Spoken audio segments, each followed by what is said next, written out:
Hello everyone. तो आज हम लोग फिर नेक्स्ट क्लास में आए हैं, मतलब मोल कॉन्सेप्ट की कंटिन्यूअस क्लास में कंटिन्यू कर रहे हैं उसको। तो आज हम लोग पढ़ने वाले हैं laws of chemical combination. Laws of chemical combination combinations. तो इसके 4-5 लॉज हैं, हम लोग देखेंगे। सबसे पहला है law of conservation of mass. Law of conservation of mass, okay. तो इसमें ये होता है ना कि जितना रिएक्टेंट का मास होगा उतना ही, हाँ, लेवेजियर दिया था। तो इसमें रिएक्टेंट का जितना मास होगा उतना प्रोडक्ट का मास होगा। मतलब केमिस्ट्री में तो यही ना बोलेंगे, मास can neither be created nor be destroyed, है ना। एनर्जी के बारे में बोला जाता है। दूसरा क्या है, law of definite proportion. Law of definite, या इसको कांस्टेंट प्रोपोर्शन भी कहते हैं ना, कि आप पानी कहीं से लो, गंदे नाले से लो, जर्मनी से लो, इंडिया से लो, उसका फॉर्मूला क्या होगा? हाँ, प्रोपोर्शन। ठीक है। तीसरा क्या है, law of multiple proportion. Law of multiple proportion. चौथा क्या है, लॉ ऑफ एवोगैड्रो। पहले ये वाला, हाँ, एवोगैड्रोज हाइपोथेसिस। और एक है गेल-ल्यूसेगो। ये इसी का वो है, एक्सटेंशन है। एक दिन हमने बात किया था। एक लॉ ऑफ रेसिप्रोकल प्रोपोर्शन भी है, लेकिन वो उससे सवाल वगैरह आता नहीं है। हाँ, वो तो उससे डिराइव्ड कर लोगे, मतलब वो लग जाता है, फॉर्मूला लगाने में लग जाता है। तो इसमें हम ना सबसे पहले आपको ये बताना चाहते हैं। तो चलो शुरू से ही बताते हैं, क्या हेडिंग डालो। हाँ, law of conservation of mass. पहला हेडिंग डालो भाई, law of conservation of mass, okay. Law of conservation of mass. Sir mass को कैसे डिफाइन करेंगे? मास कभी चेंज नहीं होता है। नहीं, मास को डिफाइन कैसे करें? मास क्या होता है? मास बॉडी वेट या किसी भी ऑब्जेक्ट का वेट, मैटर का वेट। मास को डिफाइन किया है एनसीईआरटी में, वो बड़ा स्केल लेके, मुझे याद नहीं वो भाई। नहीं, वो तो 1 केजी मास ऐसे डिफाइंड है। हाँ, लेबोरेटरी में कुछ नहीं। डिफाइंड है मास ऑफ 1, ये plutonium item cylinder in London. हाँ, ऐसे कुछ वही तो, हमको याद नहीं। तुम वही पूछना चाह रहे हो तो वो मुझे मास का क्या मतलब? 1 केजी का मतलब मास किसी भी मैटर का जो मास होगा वही मास होगा, जो कभी चेंज नहीं होता है। अब डिफाइन करने नहीं आता यार मुझे। हाँ, तो लिखो, पहला लिखो, पहला law of conservation of mass लिखो। The total mass of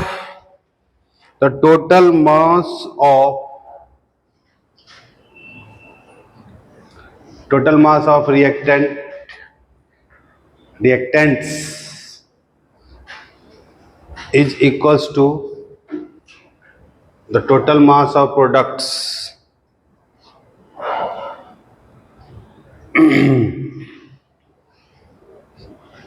total mass of product in a balanced chemical equation.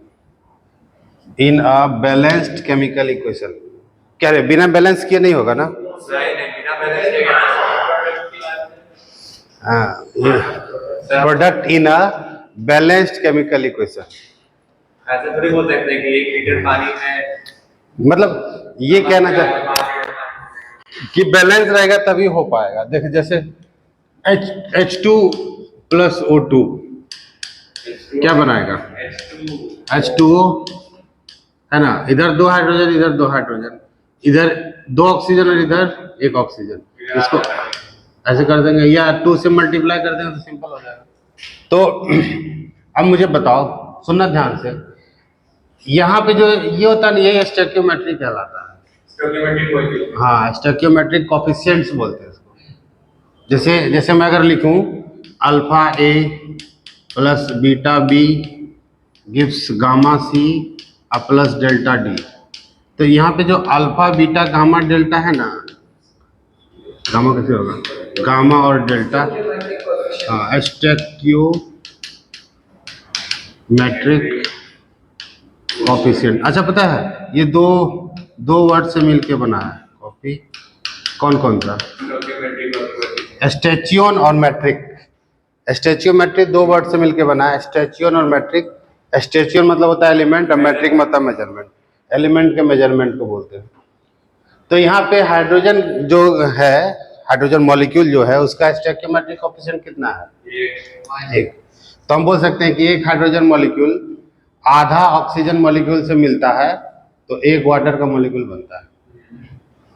तो यहाँ अगर एक मोल बोल दे तो क्या होगा, एक मोल का जो क्या होगा, यहाँ पे हाइड्रोजन का वेट 2 ग्राम, ग्राम ले रहा हूं मैं, 2 AMU लेता तो क्या होता, मॉलिक्यूलर मास, और ग्राम ले रहा हूं तो क्या होता है, तो फिर कंफ्यूज हो गया।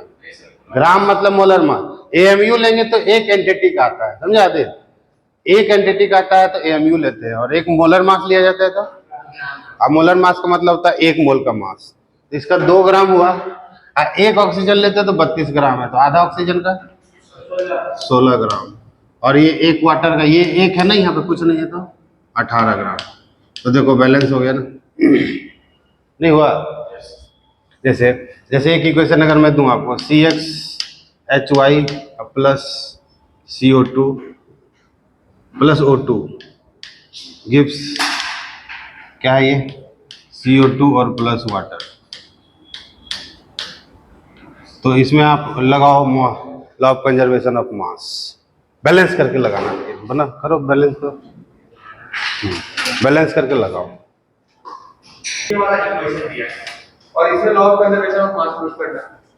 तो लॉ ऑफ कंजर्वेशन ऑफ मास कब प्रूव करता है, जब केमिकल इक्वेशन बैलेंस, ये तो किसी एंगल में बैलेंस नहीं दिखा है, x और y है भाई, हां बैलेंस, और ये कर x y तो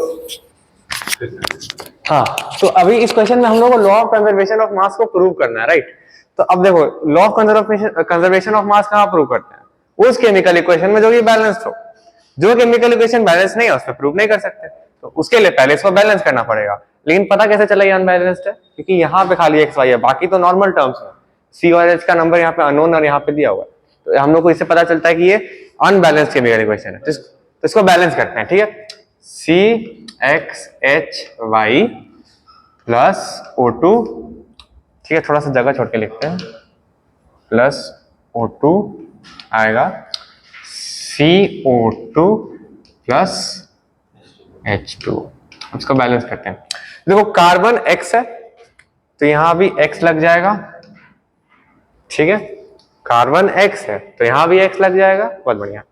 अब हाइड्रोजन Y है तो यहां पे कितना हाइड्रोजन है, 1Y हाइड्रोजन, ठीक है। और अब यहां पे 2 है, राइट, मतलब इसका 2 गुना है यहां पे, मतलब या तो अब इसको 2 गुना करना पड़ेगा, नहीं तो इसको आधा करना पड़ेगा, तभी दोनों जगह एक एक होगा। तो अब इसको तो आधा कर नहीं, इसको 2 गुना कर नहीं सकते हैं, तो क्या करते हैं, इसको आधा कर देते हैं, ठीक है। तो ये y/2 हो जाएगा। अब बचा ऑक्सीजन, कार्बन हाइड्रोजन तो हो गया, अब बचा ऑक्सीजन। तो ऑक्सीजन कितना है, देखो यहां पे O2 यहां पे O2, ठीक, तो XO2 तो होगा, XO2 तो होना है, तो XO2, और अच्छा H2O में भी तो है, तो देखो ये 2 है, ये 1, फिर से वही हो रहा है। तो अब इसको आधा तो कर नहीं सकते, ये आधा कर सकते हैं, इसको कर सकते हैं, क्यों कर सकते हैं, क्योंकि इसमें x और y वाला लफड़ा वैलेंसी में नहीं लगा हुआ है, इसी को आधा करेंगे, तो ये y/2 ऑक्सीजन है, तो y/2 का आधा कितना होगा, y/4, y/2 का आधा क्या होगा, y/4। तो इसमें x ऑक्सीजन था कार्बन डाइऑक्साइड के कारण, और अब y/4 ऑक्सीजन आ जाएगा किसके कारण, पानी के कारण, तो x प्लस y/4। तो अगर हम लोग इसको थोड़ा अच्छे से लिखेंगे तो ये आ जाएगा हमारा 4x plus y whole by 4, ठीक है, यहां तक क्लियर है, बहुत बढ़िया। तो ये तुम्हारा इक्वेशन बन गया। हाँ, अब ये बैलेंस्ड इक्वेशन बन गया है ना। अब क्या कर सकते हैं, अब हम लोग इस इक्वेशन के बेसिस पे लॉ ऑफ कंजर्वेशन ऑफ मास लगाते हैं। ठीक है, अच्छा पहले देखो CO2 का मास कितना होता है, 12 + 32 44। ठीक, और क्या क्या है, O2 का निकालते हैं। O2 का कितना, 16 दूनी 32। ठीक, उसके बाद CXHY का तो बाद में बताएंगे, और H2O का 18 है ना, 2 + 16। तब देखो CXHY है, मतलब X atoms of carbon. Carbon के एक एटम का मास कितना होता है, 12। तो X एटम्स का कितना होगा, 12X। ठीक है, अच्छा अब देखो हाइड्रोजन के Y एटम्स, एक एटम का मास 1 होता है, तो Y एटम्स का कितना होगा, Y। बहुत बढ़िया, तो 12X + Y। अच्छा O2 का मास हमने देखा 32, करेक्ट, तो 4X + Y/4 O2 है, तो इसको हम लोग सिंपल लिख देंगे 4X + Y/4 गुने 32। ठीक, काटेंगे बाद में। ठीक है, X CO2 है, CO2 का मास कितना है 44, एक CO2 का मास 44 है, तो X CO2 का 44X होगा। चलो बहुत बढ़िया। अब Y/2 H2 है, एक H2O का 18 होता है, तो Y/2 का 18 Y/2 होगा। अब थोड़ा कटम कुट्टी करेंगे, ये यहाँ पे 9 बार जाएगा, ये यहाँ पे 8 बार जाएगा। ठीक, दोबारा लिखते हैं 12X + Y। अच्छा ये 8 इस पूरे पे मल्टीप्लाई हो रहा है ना, तो प्लस 32X + 8Y। ठीक, गिव्स 44X + 9Y। चलो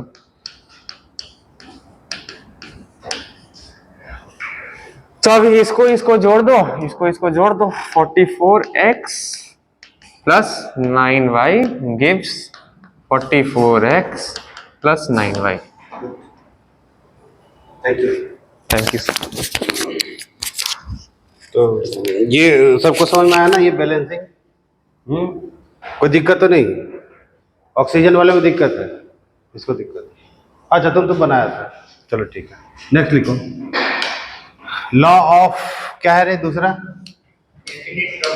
law of definite proportion.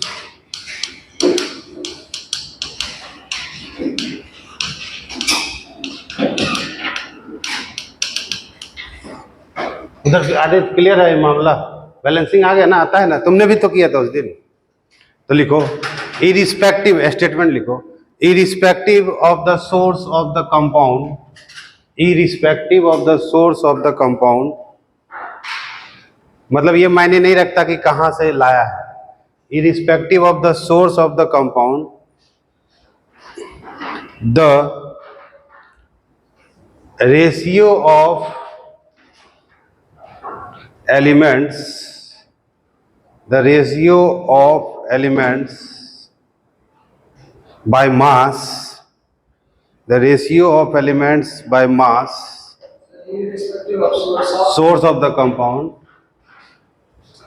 the ratio of elements of by mass is always bears a constant integral ratio,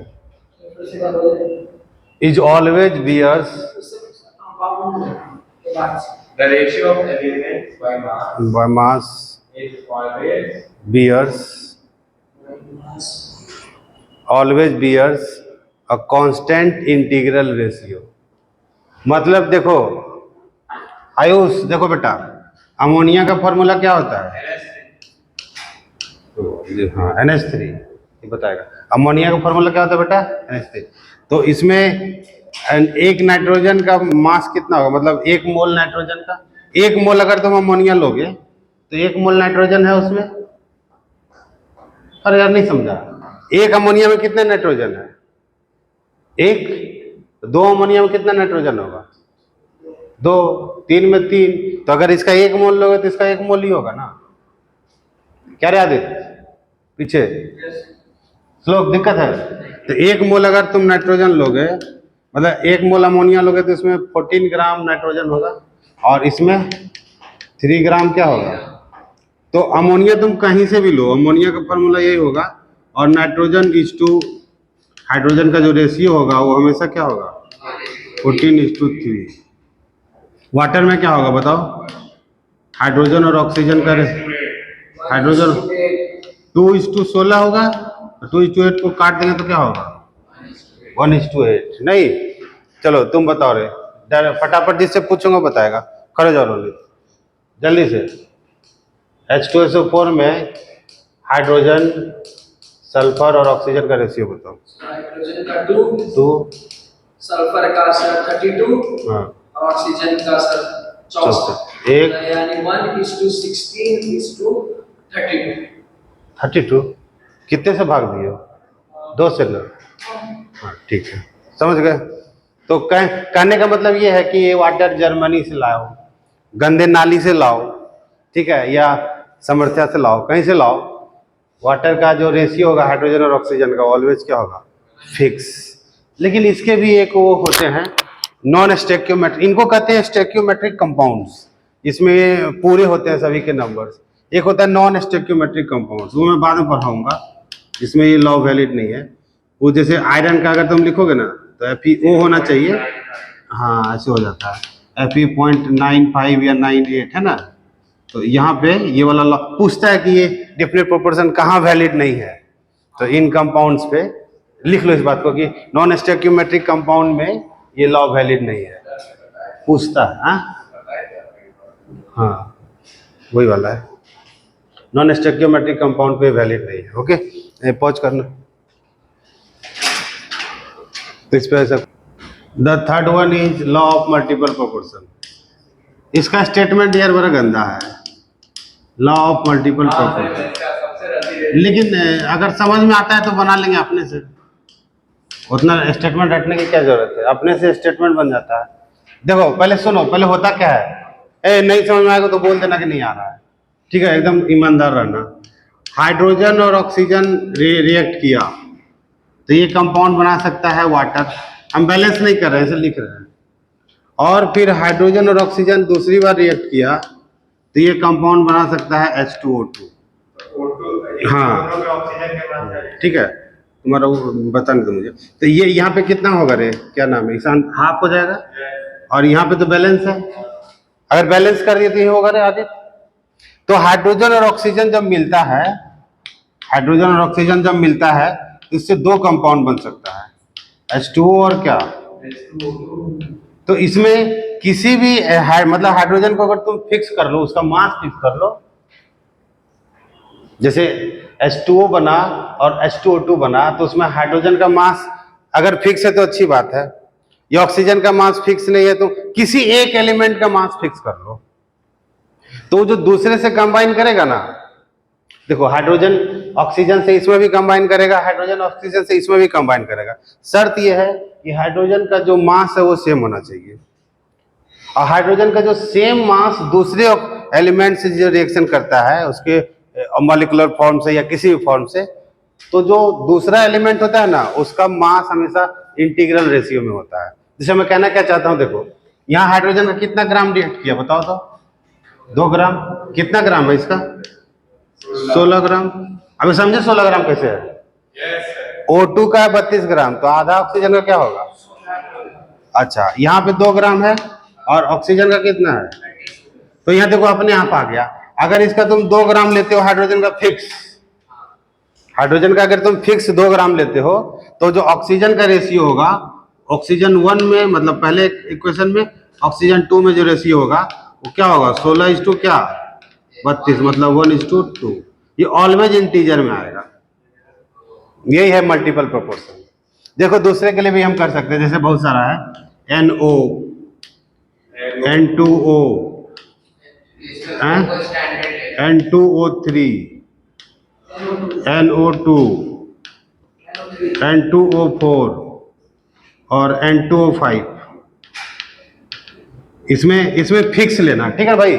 चलो हम लेते हैं, एंड नाइट्रोजन को फिक्स करते हैं। हाँ, तो यहाँ पे कितना हो जाएगा? 14 14:16, ठीक है ना? यहाँ पे 28:16, यहाँ पे क्या होगा? 28:48, यहाँ पे क्या होगा? 14:32, यहाँ पे क्या होगा? 16×4 = 64, और यहाँ पे क्या होगा? 16×50, ठीक है ना? तो इसको फिक्स करो, तो यहाँ अगर हम गुना करते हैं 2 से, तो इधर भी करना पड़ेगा। इधर और कहाँ 14 है? यहाँ पे है, ठीक है ना? तो देखो इसको फिक्स कर दिए, तो ये कितना होगा? 32, अरे ये 32 हुआ ना? 32:16, अगर मैं इसको पहले लिखता तो हो जाता 48 क्या हो गया? 64, और तो 64 तो है, दोनों सेम हो गया, 81 है, मान लो नहीं लेते हैं, तो इसके रेशियो क्या हो जाएगा? 2:1, हाँ, इस 2 हो जाएगा 4 और 5। ये देखो इंटीग्रल वैल्यू में आया, नहीं समझा? देखो यहाँ नाइट्रोजन को सबको फिक्स कर दिए, 14 था ना, तो इसको 2 से मल्टीप्लाई कर दिए, क्योंकि सब में 28 है, या तो तुम सबको 14 कर लो, किसी एक एलिमेंट का मास फिक्स कर लो। आई, तो यहाँ नाइट्रोजन का फिक्स कर लिए, कितना? 28, तो जो ऑक्सीजन का आएगा वो ऑलवेज इंटीजर में आएगा। क्वेश्चन में क्या पूछा? क्वेश्चन में वो तो देंगे अभी, जैसे जो लाइन रहता है कैलकुलेट या हाँ, अभी क्वेश्चन करेंगे इस पे हम लोग, पता चलेगा। ये स्टेटमेंट, अभी इसका स्टेटमेंट बनाते हैं, ये रुक जाओ, अभी रुक जाओ, अब स्टेटमेंट हम लोग खुद बनाएंगे। लिखो,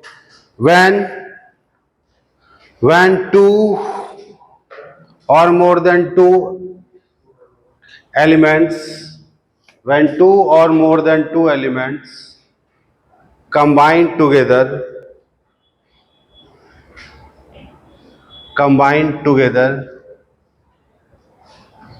and form combined together and form more than 2 compounds, 2 or more than 2 compounds, form 2 or more than 2 compounds, then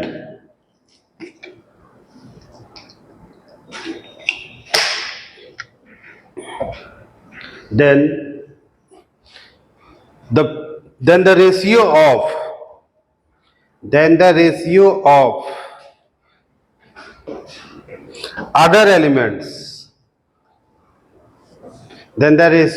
other elements, combined with fixed mass of any element, combined with fixed mass of any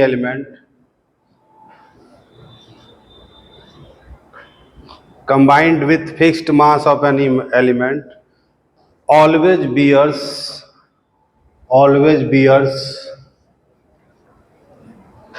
a simple integral,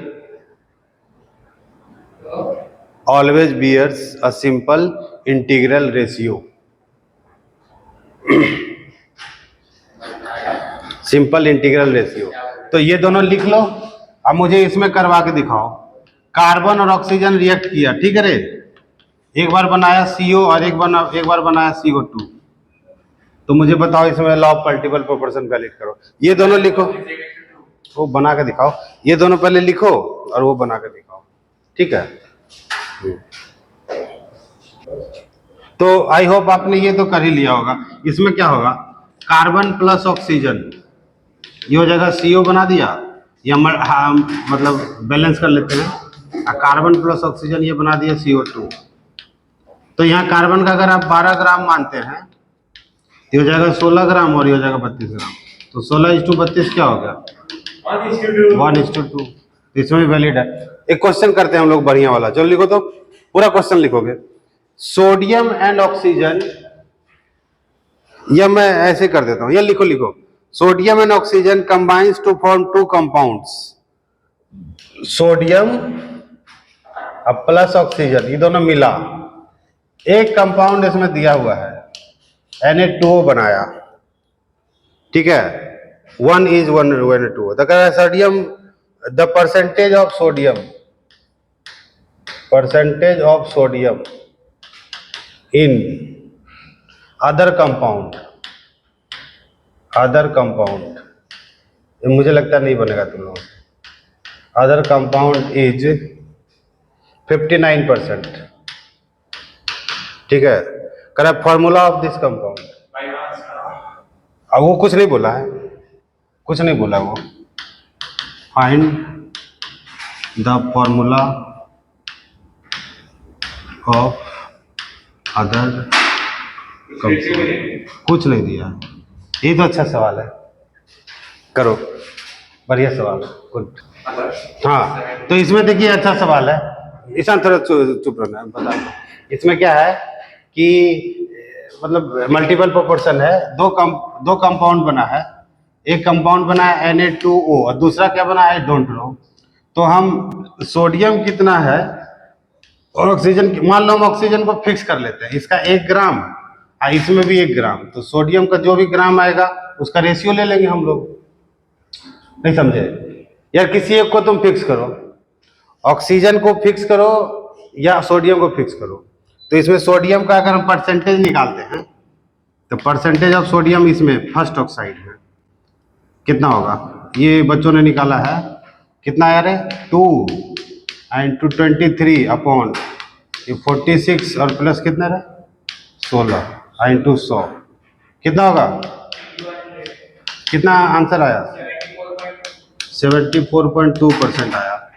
percentage of oxygen क्या आएगा, 100 में से minus कर देंगे, कितना आया 25.8 आया, इतना परसेंट आया। मतलब Na2O में 25.8 ग्राम ऑक्सीजन है और 74.2 ग्राम सोडियम है।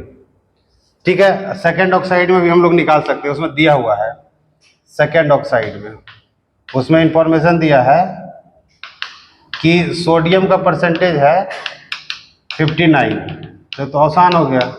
तो परसेंटेज ऑफ ऑक्सीजन कितना होगा बोलो, हाँ कितना हो रहा 41%, तो 41% हुआ। तो इसमें 41 ग्राम ऑक्सीजन है और 59 ग्राम सोडियम है। तो हम देखेंगे कि इसमें 1 ग्राम, ऐसे बोलेंगे, कैसे बोलूँ, यहाँ पे देखो, यहाँ पे मैं फर्स्ट ऑक्साइड की बात कर रहा हूँ। फर्स्ट ऑक्साइड में 25.8 ग्राम ऑक्सीजन है, कितने के बराबर 74.2 ग्राम सोडियम के बराबर। क्या रहा आयुष, ठीक है ना। तो 1 ग्राम कितना होगा, 1 ग्राम ऑक्सीजन 74.2 by 25.8। हाँ 25.8 कितना है ये 1.44 मतलब 1.5 मार ले, नहीं सर, नहीं अच्छा 1.44 ही रहना ठीक है। और ये कितना है दूसरे ऑक्साइड में, क्या है रे ईशान, कितना है ऑक्सीजन बताओ, 41 ग्राम ऑक्सीजन है। हाँ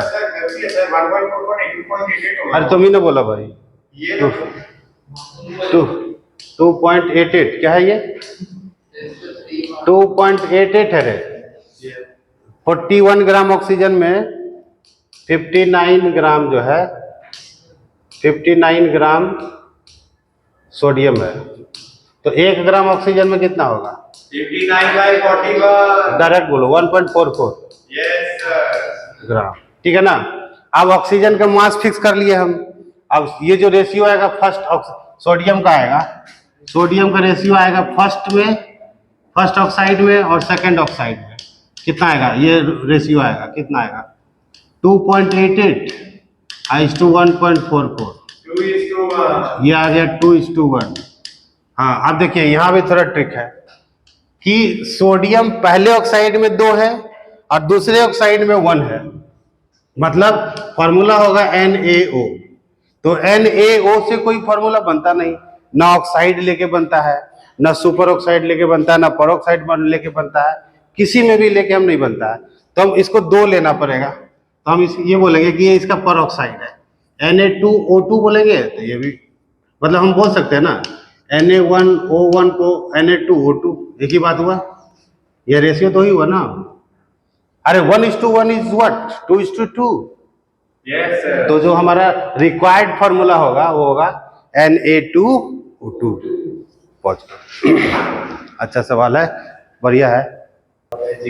हाँ, तो अब आपका फेवरेट, मतलब सबका फेवरेट, बहुत इंपॉर्टेंट लॉ है। ए सुनो, एवोगैड्रोस तीसरे नंबर पे है ना, फोर्थ पे है यस एवोगैड्रोस। हाँ, हाइपोथेसिस है, सुनना, इसका बड़ा इंपॉर्टेंट है। यस ये बोला ना कि at similar condition of temperature and pressure, मतलब टेम्परेचर और प्रेशर फिक्स रखो। Equal volume of gases will have equal amount. हाँ, वो तो स्टेटमेंट ठीक है। इसको समझो, कितना बंदे ने मेहनत किया होगा। इस लॉ को मैं बड़ा इज्जत देता हूँ, बड़ा मेहनत करके लॉ बनाया है। देखो क्या है कि इसने बोला ना कि उसने सिंपल मान लिया कि ये एसटीपी या सिमिलर कंडीशन और टेम्परेचर प्रेशर कह दो। तो एसटीपी मतलब standard temperature and pressure. Temperature को माना 0 डिग्री सेल्सियस। एनटीपी भी बोलता है वो, नॉर्मल टेम्परेचर एंड प्रेशर, है ना। बुकों में, कई बुकों में अलग अलग रहता है, लेकिन हम लोग एक मान के करेंगे, एक ही माना है उन्होंने। और इसको 273 केल्विन है ये। और प्रेशर कितना है रे, 1 एटमॉस्फेरिक प्रेशर है। बोला कि अगर कोई गैस, पहले सुनो, अगर कोई गैस एसटीपी पे है और उसका 1 मोल है, कितना है, 1 मोल है, मान लो मीथेन। तो 1 मोल मीथेन है मतलब कितना ग्राम है, 16 अरे यार 1 मोल मीथेन मतलब कितना ग्राम, 16 ग्राम। तो बोला 1 मोल तुम मीथेन ले लो, 1 मोल तुम हाइड्रोजन ले लो, मतलब इसका 2 ग्राम ले लो। यस कितनी गजब की बात है। बोला कि 1 मोल तुम CO2 ले लो, CO2 मतलब 44 ग्राम ले लो। तुम सभी का 1 मोल ले लो, ठीक है, तो मतलब सबका इक्वल मोल हुआ। यस सभी का 1-1 मोल हुआ तो सभी का इक्वल मोल हुआ ना। उसको अगर तुम एसटीपी पे रखते हो तो बोला उन सभी का वॉल्यूम सरप्राइजिंगली उसने वेट किया, मतलब मेजर किया होगा, 22.4 लीटर होगा। Okay sir. ये गजब की बात है। क्या ऑब्जर्वेशन था बंदे का, क्या रेस लो। तुम कोई भी गैस ले लो, दुनिया से उठा लो, तुम कोई भी गैस ले लो, अमोनिया गैस ले लो, हाइड्रोजन गैस ले लो, कोई भी गैस ले लो, देखो कितने ग्राम में कितना अंतर है। लेकिन अगर तुम उसको एसटीपी पे रखोगे ना तो उसका 1 मोल इतना लीटर ही ऑक्यूपाई करेगा, मतलब 23 लीटर नहीं हो सकता। ये गजब की बात है।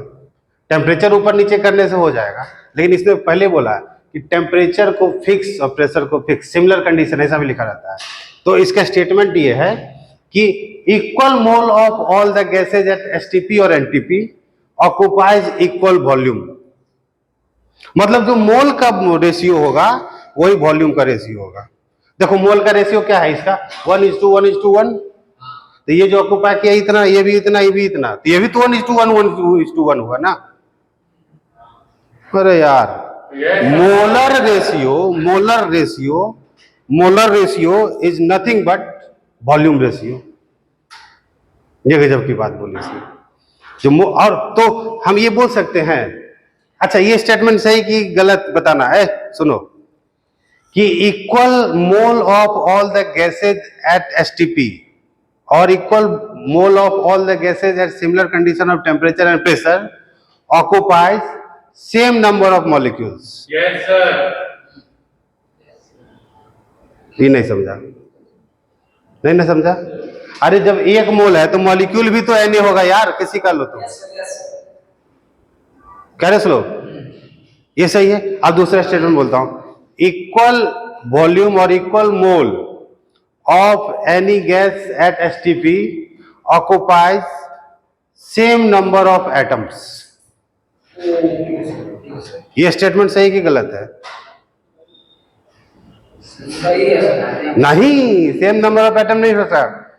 अगर इसका 1 मोल है तो इसका 1 मोल मॉलिक्यूल होगा, 1 मोल मॉलिक्यूल सभी का होगा। लेकिन अगर एटम देखें तो इसका एटम है 5, टोटल एटम कितना है, इसका 5 मोल एटम हो जाएगा, इसका 2 मोल एटम हो जाएगा, इसका 3 मोल एटम हो जाएगा।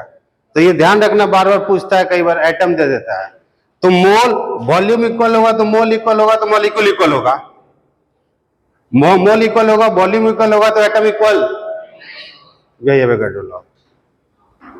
और एक मोल कुछ भी होता है, जैसे एक मोल के मास को मोलर मास कहते हैं, वैसे ही एक मोल जो गैस ऑक्यूपाई करेगा, किसी भी गैस का एक मोल जो वॉल्यूम ऑक्यूपाई करेगा, उस वॉल्यूम को हम क्या कहेंगे?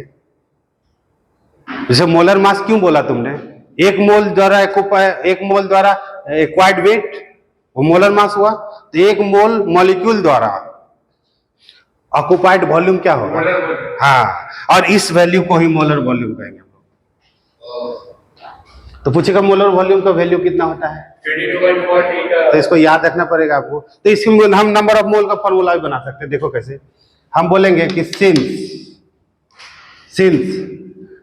1 मोल 22.4 litre at STP of any gas बराबर 1 मोल। ये मैंने नहीं बोला, किसने बोला भाई? एकदम यूनिवर्सल लॉ है ये। तो इसका 1 लीटर कितना होगा? 1/22.4 मोल। तो बोलेगा कि x लीटर दिया हुआ है, तो कितना होगा? 22.4 हाँ, तो x बाय 22.4 लीटर, नहीं रे मोल, x बाय 22.4 मोल। बोलो, लीटर भी ऊपर भी लीटर, x लीटर नीचे भी लीटर, कट जाएगा। अगर मिलीलीटर में देगा तो 1000 से गुना कर देना। नहीं, अरे लीटर है तो मिलीलीटर में चेंज कर, अब गुना करोगे भाग करोगे तुम देख लेना भाई, मतलब बोल दिया मैंने, गुना कर देना, वो तो कर लेंगे ना यार, ये तो बेसिक इंस्टिंक्ट है। तो मोल का फॉर्मूला, अगर वॉल्यूम दिया हो तो बताओ क्या होगा? Given volume upon molar volume, given volume upon molar volume. Number of mole बराबर एट एसटीपी, ध्यान रखना एसटीपी नहीं लिखा तो दिक्कत हो जाएगा। एसटीपी पे मोल का formula given volume upon molar volume. तो लिखो स्टेटमेंट लिखो। At similar condition of temperature and pressure, at similar conditions of temperature and pressure,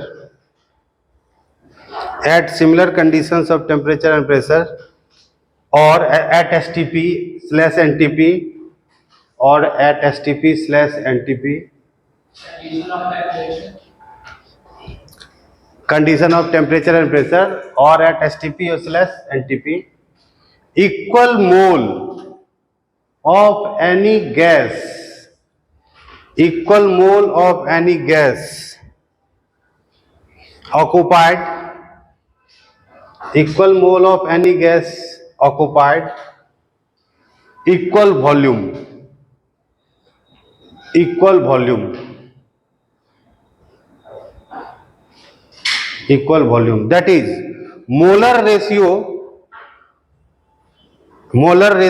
at STP is equals to that molar ratio at STP is equals to the volume ratio। Basically ये गेल-यूसेक का law है, उसी को combine कर दिया, extend कर दिया उसने, एवोगैड्रो को ही एक्सटेंड करके गेल-यूसेक बनाया। मोलर रेशियो इक्वल्स टू क्या? Volume ratio. दूसरा स्टेटमेंट लिखो इसी का, और करके लिखना। 1 mole of any gas, 1 mole of any gas at STP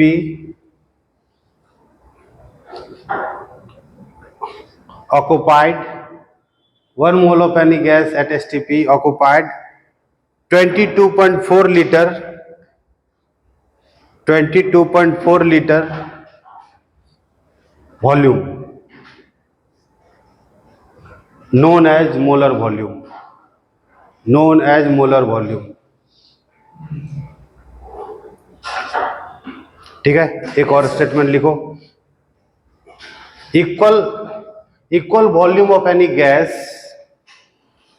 equal volume of any gas at STP, equal volume of any gas at STP always contains